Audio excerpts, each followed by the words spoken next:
Big E is going to make a big appearance this weekend on Fox. Braun Strowman gives his one and possibly only interview post WWE. AJ Lee makes her return to pro wrestling. And we have our first match set for the Queen's Crown tournament. Welcome to today's top story. Watch out, watch out, watch out, watch out! Ladies and gentlemen, welcome to this Thursday edition of Top Story. A rare duo in the seat here for Top Story today. I am Jeremy Bennett, and over there, Mr. Rick Uccino. Rick, how you doing today? Oh, I'm doing fantastic, man. I'm here. I am fired up. Yeah. What day is it? Thursday. It's a Thursday edition of Top Story. We are one day away from Freestyle Friday. I added some more to the collection here. I got the Gold Rick and Charlotte Flair. I got a little Drew McIntyre, so I added to the pro wrestling pop collection. So you got a little D back there is what you got. I see what you did there. I see. Hey, look at that. Look at I got AJ's book up there, and I've had that up there, so that wasn't a coincidence of what happened.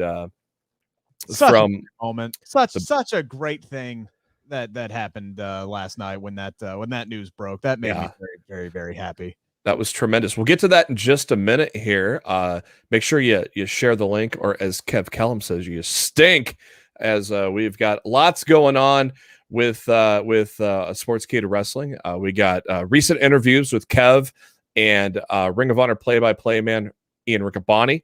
Kev just wrapped up, I believe, today an interview with Dominic Mysterio.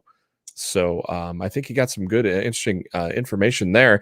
What was on your inside cradle for this afternoon? Well, we had a very, very special guest of Kate Hensler. She's going to be joining us from Fightful.com. Our good friends across the aisle, Fightful.com. A lot of women's wrestling talk today, so it was a really, really good time to get Kate on the show with AJ Lee and yes, the return of Tessa Blanchard. I know that one has struck a chord with a lot of people. So we talked about that as best as we could, and that entire podcast episode is going to be dropping tonight at 8:00 on the Sportskeeda Wrestling YouTube channel. Myself, Kev Kellum, and Kate. So make sure to join us for all that. We also talking about the draft fallout this week and the uneven rosters, which, by the way, I have solved. I am here. I am a problem solver. I come up with solutions. Okay. So right now on the Sportskeeda Wrestling YouTube channel, I have a video up 3 trades that Raw and SmackDown can make with one another right now. Fix it all. Rosters and fix out all the problems. Just I am poof. here to save the day. Poof. It's all fixed. It's all fixed. All right. One of those trades probably involves this guy here, Big E. Maybe the two guy. Why split the New Day again? As was just mentioned here in the chat by Nick. Why split up the New Day again? Makes no sense. But anyways, we got some big news on Big E this weekend. A big college football matchup. And on Fox Sports, the big noon kickoff, which is kind of Fox's kind of like College Game Day type of deal. It's College Game Day light. It's like if College Game Day had an NXT, that's what it would be. Yeah. And so Big E, thanks to Fightful Select, dropping the news this morning that Big E is going to appear on the Big Noon Kickoff ahead of the Iowa-Penn State game, a top 5 battle of college football teams. I think ESPN College Game Day is going to be there this weekend. So makes a ton of sense. Big E, former defensive tackle for Iowa. Yeah. Bringing him in. Talk about his alma mater. What are Iowa, the Hawkeyes? Hawkeyes. Yeah, you're a Big Ten guy. Yep, I am. Big matchup with Michigan, number 9 Michigan. Is Iowa Big 10 or Big 12? I can't remember. No, they're Big 10. They're Big 10? I had it right. Yeah, Iowa State's Big 12. That's it. Iowa State's Big 12, which Nebraska used to be Big 12 too until they moved over to the Big 10, which many say probably a bad idea. But big spot for Big E. Lots of eyes are on the obviously on college football. Lots of eyes are on the pre-shows here, and so leading off to that big game, the game of the week, literally. Now this is a Fox, right? This is Fox affiliate. Yep. So SmackDown, right? Network. Yep. Network. So makes a ton of sense. Just kind of wish maybe Big E was on SmackDown I mean, he technically is the property of the USA Network. Well, here's the thing. The draft does not take shape until the 22nd. So Big E could be on SmackDown yes, this week. very, very well. And something that we'll get to, the first Queen's Crown matchup is going to be taking place on SmackDown, featuring 2 Raw superstars. So there you go. and a matchup that we've never seen ever. No, ever. Never. Liv Morgan and Carmella has been announced for the Queen's Crown tournament on Friday, just dropped from WWE. A very fresh matchup, ain't it, Rick? Yeah, but you know what? For whatever reason, they decided to keep this storyline going. They've taken this storyline that does not have a lot of meat to it.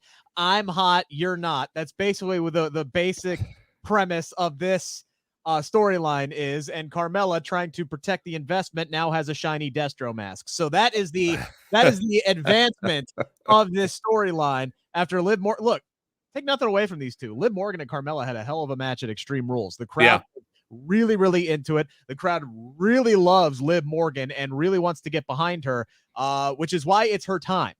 It is her time. And she needs to win this matchup. She needs to end the feud. She needs to move on to the semifinals or the quarterfinals, however many are in this thing. I'm assuming it's only going to be 8 competitors because there's only 2 weeks until the finals, which is at Crown Jewel in Saudi Arabia.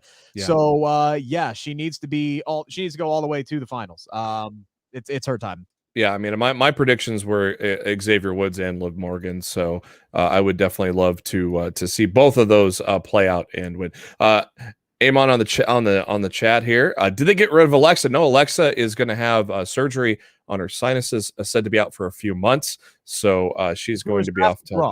She was drafted to Raw. Mm-hmm. She was drafted, which is weird because a lot of injured superstars were left off of the draft and probably going to be, free agents. Steven with a good point here. Shayna's been on a roll, basically putting a lot of women on the injured reserve list. Shayna got to be a favorite for the Queen's Crown tournament, don't you think? It definitely looks like they are finally building something back up with her.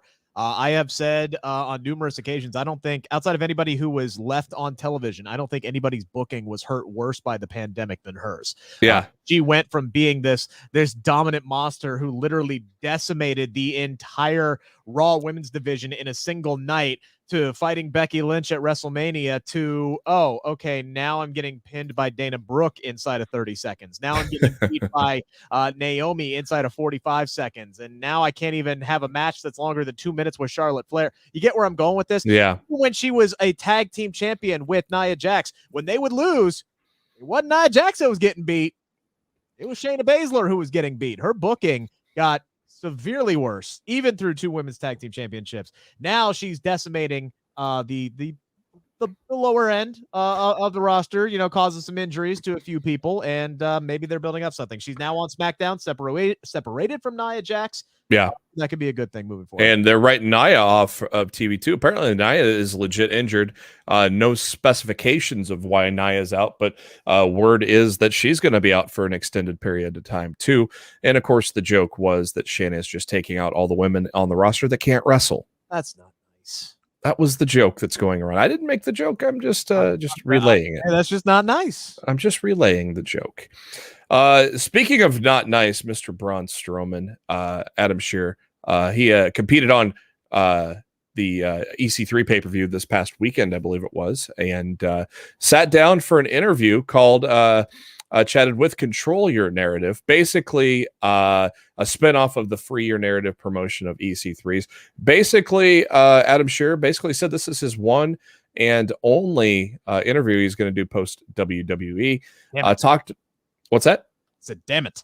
Yeah, you trying to get him over. I'm trying. Try to get him over onto that inside cradle. Always be sending emails. All right, that is my motto. Always be sending always be selling. He's an email right now while we're doing this. There you go. Do it. He talked about his release from WWE this year, said it was scary, not going to lie. I kind of put all my eggs into one basket for a long time, and that basket got thrown away. Strowman, though, said he does not have a bad thing to say about WWE or Vince McMahon. Thanks the promotion for so many opportunities and accomplishments over the time, even though it took them forever to finally push him. He said, "I had an unbelievable career in wrestling in the short amount of time I had done it.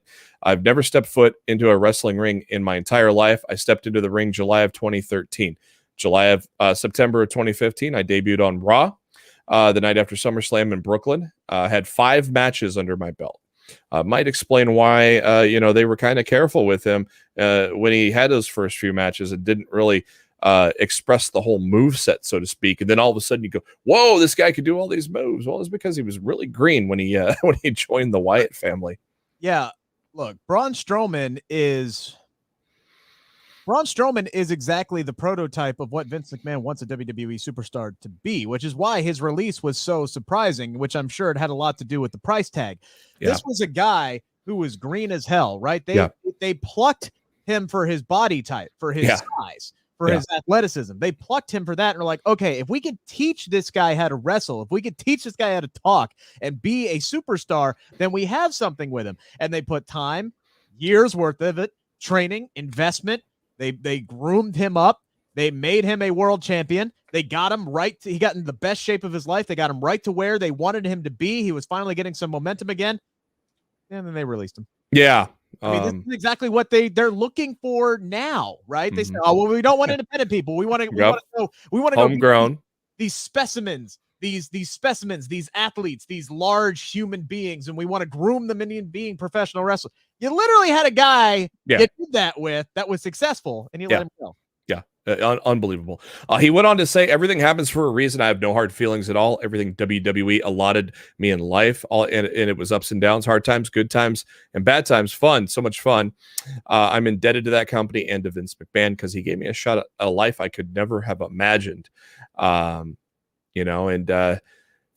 He goes, did it end how I wanted to? Of course not. And I know people are always, I've been hearing it a ton, say, well, you would never wrestle again when you're done with WWE.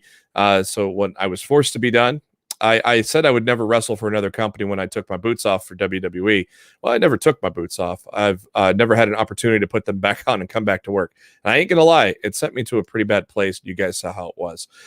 So obviously you got the narrative pay-per-view there from EC3. Next up are a bunch of rumors basically stating that maybe him and Bray Wyatt going to Impact Wrestling. Do you see that as probably the favorite company right now for Braun to go to? It's hard to say. It is interesting that he was quoted that he has gotten offers from every 3-letter company out there. Yeah, even maybe a 4-letter one. Who knows? Yeah, maybe. But that excludes Impact because Impact ain't a 3-letter promotion. What are they, 6? Used to be. Yeah, used to be TNA, but they ain't a 3-letter promotion anymore. They're a 6-letter promotion. So, man, I'm wondering if WWE is one of those 3-letter promotions. Maybe they're trying to bring him back on a deal. It happened with Samoa Joe, so yes, I would not rule it out either. Real quick. We know obviously he has no ill will towards WWE, according to what in this podcast. So maybe they're working the books there. Maybe Vince has some remorse for letting one of his homegrown guys get away.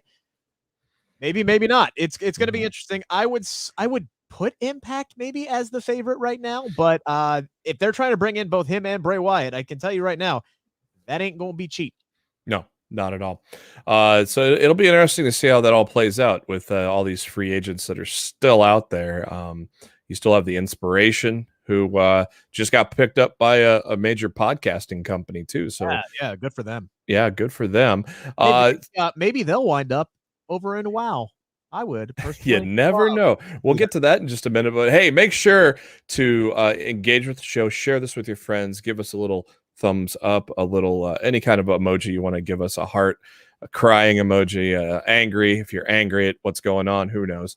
But engage with the show. We got a lot going on. Of course, Mondays, Dr. Chris Featherstone and Vince Russo. Bro, Vince Russo really making some headlines with his Austin Theory takes this week. That got the ire of Austin Theory on Twitter.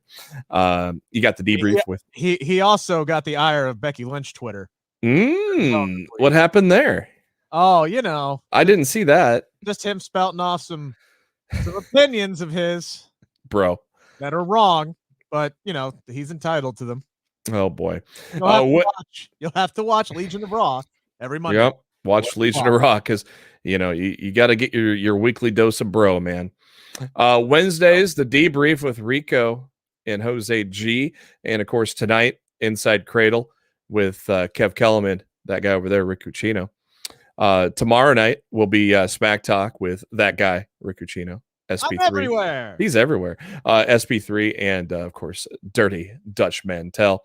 And like I said earlier, some big interviews dropping with Kev Kellum getting involved with, of course, Ring of Honor play-by-play guy Ian Riccaboni.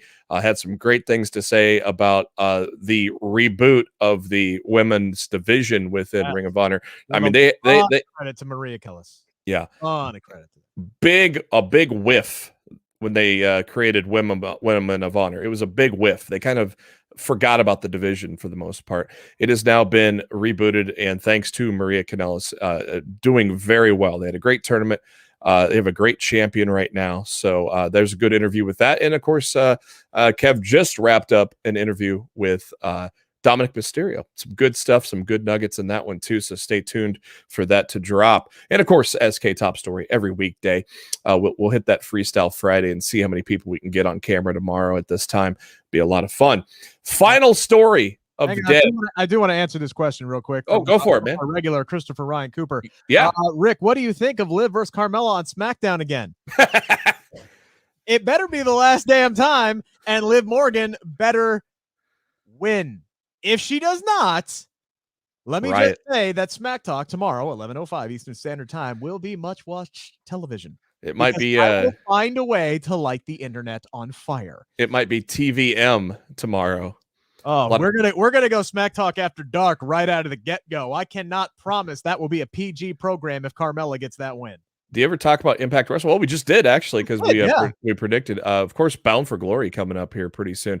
Tremendous main event: Josh Alexander and Christian Cage. I completely foresee a title change here as Josh Alexander cashes in option C. The X Division title match is going to be great too. I haven't watched. I obviously it's today, but I haven't watched last week's Impact. I got to catch up. I know Trey Miguel qualified. I don't know who else is in that, but I heard that Trey Miguel, Laredo Kid, and another guy, a triple threat match was just fire last week. So I got to go back and check that out. But kind of so much wrestling on, Rick. There's just way too much wrestling. And now we're getting another promotion that's coming back on CBS and Viacom. So there you go. Real quick before we get to that, Steven, how come Mercedes Martinez not signed? Her non-compete just ended not too long ago. She's actually going to be taking part in the knockouts. Yeah, Impact tournament. Knockdown tournament. Yeah, that's this weekend, I believe. On Impact Plus. I think it's their own eight woman tournament. I think it's 8 women. That's going to be, I think, Saturday on Impact Plus.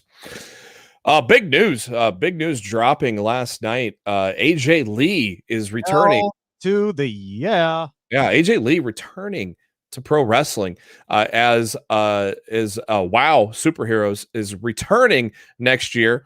AJ Lee is going to be in a producer role, and I believe she's going to be on commentary if I saw right as well. Be on TV, color commentating for their shows. Yes. This is the first time that AJ Lee has been involved in professional wrestling since WrestleMania 31 in 2015. Of course, while she was with the WWE, second longest Divas champion ever, surpassed by Nikki Bella at the time there. Also, in addition to AJ Lee, Fightful Select had dropped the bombshell that they have signed one Tessa Blanchard, who of course is at her own realm of controversy. What are your thoughts on Tessa Blanchard getting signed to WoW? So this is it's a difficult thing for especially somebody like myself or you to talk about this, because the things that she was accused of doing, and these are allegations that she has denied, but I am of the believer where there's smoke, there's fire, and there was a lot of smoke surrounding this. A lot of her co-workers, colleagues coming out of the woodwork to back up those allegations that were coming up there. So this is it's really, really difficult because if she did what she is accused of doing, it's obviously despicable. Yeah. It's not good. It's not a good look. It's not a good thing. I think racism is the dumbest thing on the planet. And it's not even close. But what I would like to hope is, and I'm not going to sit here and tell you that if you want to hate any company that hires her, you're never going to root for her again. You think she should be, blacklisted from the world of professional wrestling and be forced to work at McDonald's for the rest of her life. If that's what you think, if that's how you feel, I'm not going to tell you that's the wrong way to feel. Feel how you want to feel about it. What I hope is that this was young ignorance, her saying and doing things that she didn't necessarily mean and didn't know the impact behind them, and that she can grow and that she can learn and that she can be a better person. It's not like she's coming into WrestleMania main events and signed with WWE for a $3 million deal and is all over the posters. No, she signed with, no disrespect, a lower level promotion that she has been with, and this is now her second chance. And it is up to Tessa Blanchard to now earn the respect back of the fans, if she can, of her colleagues, if she can, and prove that she is what she said she is on Instagram, which is not the opposite of what these allegations are saying for her to be. So, again, it's not my place to tell you how to feel about it. Yeah. But I hope that she grows and learns from this situation and, makes the best of this second chance. Yeah, I don't know if she's done any kind of interview or conference or anything. I saw Jeremy Lambert from Fightful saying, seems like she's very remorseful and has learned her lesson. So I don't know if she's done any kind of press. Think being sarcastic when she says it, because 98% of Jeremy's tweets, to his own admission, are sarcasm. Okay. So I know that they just came out with a shirt today for her that said nuclear. That might be what he's talking about. Nuclear heat, so she's never really apologized or come out and really talked about it. She put out this long post on Instagram basically denying it, saying that's not who she is. Yeah. So I'm guessing it was probably sarcastic then. It was probably, I didn't realize that t-shirt came out. So yeah, I think he was probably talking about the t-shirt then. Yeah. So it's not a good look. No. She would have come out first and said, "Hey, look, I didn't mean this, but if anybody, took it that way, I apologize." Just apologize, get it out of the way. Now, maybe she did that. I don't know. I don't remember her doing that, but she hasn't really done anything publicly since she left, right? Since she left Impact, and all of this storm just came down on top of her. I do, much like Steve here, I do believe in second chances. I hope she's learned from her mistakes. I hope she's not that kind of person. Yeah, exactly. Because she's incredibly, incredibly talented. I believe in second chances. She's only 26 years old. So when all this stuff went down, she was in her early 20s. Jeremy, I'm sure you said some really stupid things when you were in your early 20s. Yeah, thank God social media wasn't around when I was in college. I said and done a lot of stupid things in my early 20s. Yeah. I'm not condoning what she was accused of doing at all. At all. No. But I'm hoping it was ignorance and not racism, and that she can learn from her mistakes and grow and become a better person. We've heard before of people who were very, very immature and did a lot of questionable, stupid things when they were young in their career and went on to be, better people and better performers and lived up to their fullest. So hopefully that's the case here with Tessa Blanchard. And again, if you're one of these people that can't get past it, doesn't want to forgive Tessa, I don't blame you either. No. It's your right to. It's your right to. Eric in the chat, how do you get Impact Plus? If you say you have a streaming device such as Roku or Fire Stick, Impact has its own app, and then you can sign up for a subscription there. They have a website as well. I think you can sign up. It's, I believe, $7 or $8 a month. Not that expensive. And I think you can also get the same stuff if you pay for their YouTube, I think, too. I'm not 100% sure. They have a couple of paid tiers on YouTube as well. So that's how you do that there. What do you think of what Double A said to Cody last week on Raw?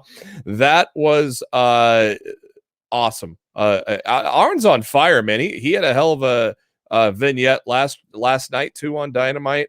I loved the line where he said, "Why don't you paint a damn star on your face?" Right? That just made me pop. I'm like, oh, That made me pop more than the Glock line, to be completely honest right? with you. That was some creative. That was some good stuff. I mean, if you're gonna slap Cody in the face, you slap him in the face like that. But holy crap, Double A's on fire. Goldberg or Lashley? God, I don't know. I guess since it's not for the title, they'd probably have Goldberg go over, don't you think? Yeah, that way he can challenge Roman Reigns for the Universal Championship. Because who else on SmackDown now? Again, they have issues with that SmackDown roster at the top of the men's division because you got, as far as full-time competitors go, you got Roman, you got Drew, you Good got chance. Roman. It's your good chance to check out the new video that Rick just did on 3 trades that'll fix the rosters. I put it on a tee for you, and you cracked it out of the ball. Bam, bam, bam. All right. We'd like to thank everybody here for joining us on Top Story today. Hope you have a great Thursday. Enjoy whatever you're going to watch tonight, whether it be football or some wrestling or, whatever you want to do. Hope you enjoy. Yeah, both. Experience. By the way, thank you to everybody who joined us for our live draft coverage. Oh, man, that was so fun. This past Monday and Friday, 5 hours of commercial-free television. Ooh, man, if you are have some time to kill, go back to Sportskeeda Wrestling on the YouTube and check out our lengthy, almost nearly 6 hours combined of live coverage. That way, probably 5.5 hours is probably the closer. I had a buddy of mine who had a really long car ride on Friday night. Oh yeah, the whole way, streamed it the whole way, gave us some top marks there. Yeah, that's fun, man. We had a lot of fun with that, and it went really well. Unfortunately, the graphics didn't quite turn out the way they were like on the first night because nobody was shifting brands. So, but the graphics. Our fantastic graphics department made about 4,800 graphics, and we used about 12 of them. So we used a lot more on Monday night because a lot of people went over to Raw. Steven put me over in the chat because I called Hangman as the Joker. Boy, how about that pop he got last night? Wow, I went back and watched that after Dynamite went off the air. Wow. I think he's over. A lot of people were like, "Oh, they signed CM Punk and Bryan Danielson, and they're gonna forget about Hangman." And yeah, no, he's winning that title at Full Gear. 2 years building this guy up. He is the logical successor to Kenny Omega as the AEW World Champion. It's happening. Do we see Brock Lesnar tomorrow night? I don't know. Nah. He just showed up last week. He'll show up next. Yeah, the go home. He'll show up at the go home. Oh man. All right. Well, hope you guys have a great evening. Don't forget to come back, or don't forget to check out Inside Cradle later tonight with Rick and Kev. And 1 hour, maybe 1 hour away. 1 hour. Yep. And don't forget to check out Top Story again tomorrow. We're going to have a party. We're going to have Freestyle Friday, have a little fun. But always remember this one important thing when you're thinking about that pro wrestling universe. What do they need to do, Rick? Enjoy it. Yeah. Yeah. Let me talk to you.